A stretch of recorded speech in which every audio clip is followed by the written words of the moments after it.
السلام علیکم۔ بالآخر آج بنگلہ دیش میں شیخ مجیب الرحمان کی بیٹی شیخ حسینہ واجد کے 15 سالہ اقتدار کا خاتمہ ہو چکا ہے۔ اس خاتمے کی بڑی وجہ ان کی بھارت نواز دوستی، ملک میں فاشسٹ پالیسیاں اور اپوزیشن کو دیوار سے لگانا پڑی۔ شیخ حسینہ واجد 5 بار بنگلہ دیش کی وزیر اعظم رہ چکی ہیں۔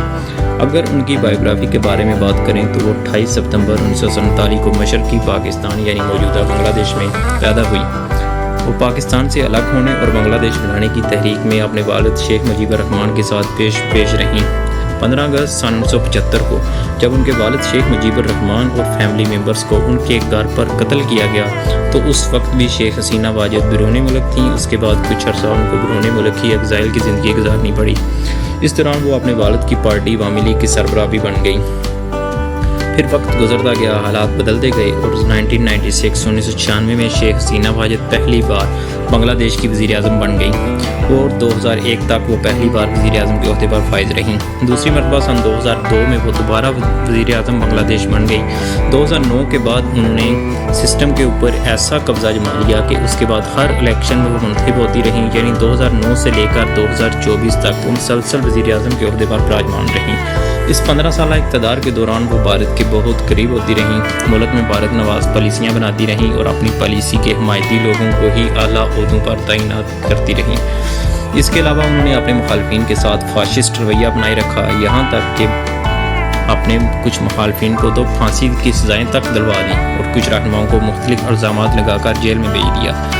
حالانکہ جنوری 2024 کو ہونے والے الیکشن میں عوامی لیگ اور شیخ حسینہ واجد نے اپنے مخالفین کو الیکشن لڑنے کی اجازت تک نہ دی اور ایک جعلی مینڈیٹ کے ساتھ وزیر اعظم بن گئی، جس سے عوام کے اندر بہت غم و غصہ تھا۔ لیکن پھر بھی بنگلہ دیش کی عوام اس دھاندلی کے ایشو پر کوئی بہت زیادہ احتجاج کرتے ہوئے نظر نہیں آئے۔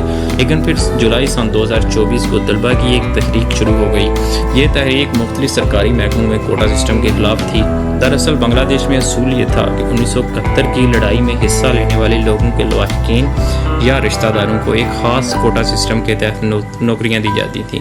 حالانکہ یہ بھی ایک شیخ حسینہ کا اپنے لوگوں کو نوازنے کا ایک انوکھا انداز تھا، لیکن طلبہ کا خیال یہ تھا کہ یہ کوٹا سسٹم اب بند ہو جانا چاہیے اور میرٹ کے مطابق ہی نوکریاں ملنی چاہیے، جو کہ ایک جائز مطالبہ تھا، جس پر جولائی کے مہینے میں یہ احتجاجی تحریک شروع ہوئی، جس کو حسینہ واجد کی حکومت نے فورس کے ساتھ کچلنے کی کوشش کی، جس کے نتیجے میں بہت سارے لوگ قتل بھی ہوئے اور کچھ زخمی بھی۔ حسینہ واجد کی حکومت نے پورے ملک میں کرفیو لگا کر حالات کو کنٹرول کرنے کی آخری دم تک پوری کوشش کی، لیکن یہ تحریک اتنی بڑی تھی کہ حکومت سے کنٹرول نہ ہو سکی۔ حکومت نے اپنے طاقت کو استعمال کرتے ہوئے تقریباً 800 لوگوں کو قتل کر دیا، جس پر لوگوں میں غم و غصہ مزید دن بدن بڑھنے لگا۔ اس ساری صورتحال کو دیکھتے ہوئے وہاں کی فوج نے مداخلت کی اور وزیر اعظم شیخ حسینہ واجد کو 45 منٹ میں استعفیٰ دینے کا حکم دے دیا، جس پر انہوں نے بطور وزیر اعظم اپنی آخری تقریر بھی ریکارڈ کروانا چاہی، جس پر انہیں یہ کہا گیا کہ اب آپ کے پاس تقریر کا ٹائم نہیں ہے۔